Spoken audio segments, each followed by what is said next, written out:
আসসালামু আলাইকুম ওয়া রাহমাতুল্লাহি ওয়া বারাকাতুহু। হামিদ ওয়া মুসাল্লি ওয়া মুসাল্লিম আম্মা বাদ।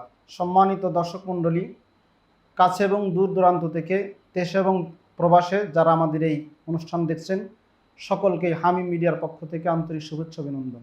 আমি আপনাদের সামনে আজকে পবিত্র কোরআনুল কারীমের সূরাতুল আনফাল এর 2, 3, 4 এই 3টে আয়াত সম্পর্কে আমি আপনাদের সামনে আলোচনা করব।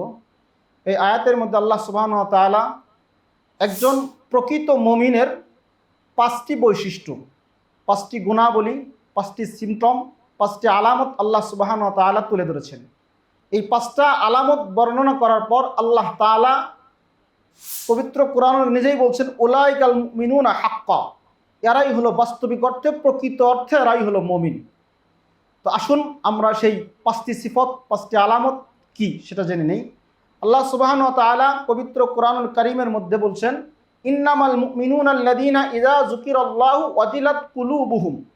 আল্লাহ তাআলা একজন প্রকৃত মুমিনের প্রথম যে বৈশিষ্ট্যটার কথা আল্লাহ বলছেন, যে মুমিন তো শুধুমাত্র কেবলমাত্র তারাই, ইযা যুকিরাল্লাহু ওয়াজিলাত কুলুবুহুম, একজন মুমিনের সামনে যখন আল্লাহর নাম নেওয়া হয় তার অন্তরের মধ্যে একটা ধাক্কা লাগে।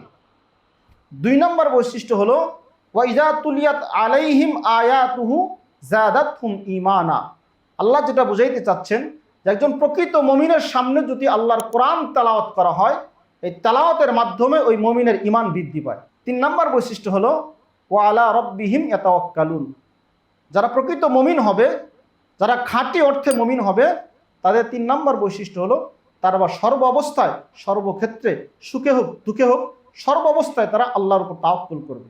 4 নম্বর বৈশিষ্ট্য হলো, আল্লাযীনা ইউকিমুনাস সালাত। একজন প্রকৃত মুমিনের 4 নম্বর বৈশিষ্ট্য হলো যারা নামাজ আদায় করে। আর 5 নম্বর বৈশিষ্ট্য হলো, অমিম্মা রাযাকনাহুম ইউনফিকুন। আল্লাহ বলেন, আমি যে রিজিক তাদেরকে দিয়েছি সেই রিজিক থেকে তারা আল্লাহর রাস্তায় ব্যয় করে। এই যে 5টা বৈশিষ্ট্যের কথা যে আল্লাহ সুবহানাহু ওয়া তাআলা এই আয়াতের মধ্যে বললেন, এর পরবর্তীতে আল্লাহ যেই বললেন, উলাইকাল মুমিনুনা হাক্কা, তারাই হলো বাস্তবিক অর্থে মুমিন।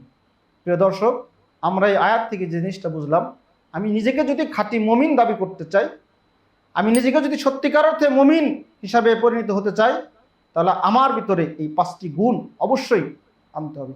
শুধু আমি মুখে বললাম যে আমি মুমিন, কিন্তু দেখা যায় যে আল্লাহর নাম শুনলে আমার দিলের মধ্যে কোনো পরিবর্তন আসলো না, কোরআনের তেলাওয়াত শুনলে আমার দিলের মধ্যে কোনো পরিবর্তন আসলো না, আমি কোনো অবস্থাতেই আল্লাহর উপর তাওয়াক্কুল করলাম না, আমি ঠিকমতো নামাজ পড়লাম না, এবং আল্লাহর প্রদত্ত রিজিক থেকে আমি আল্লাহর রাস্তায় দান করলাম না, তাহলে আমি যতই নিজেকে মুমিন বলে দাবি করি, আল্লাহ তাআলার কোরআনের ভাষায় আমি প্রকৃত মুমিন হতে পারবো না।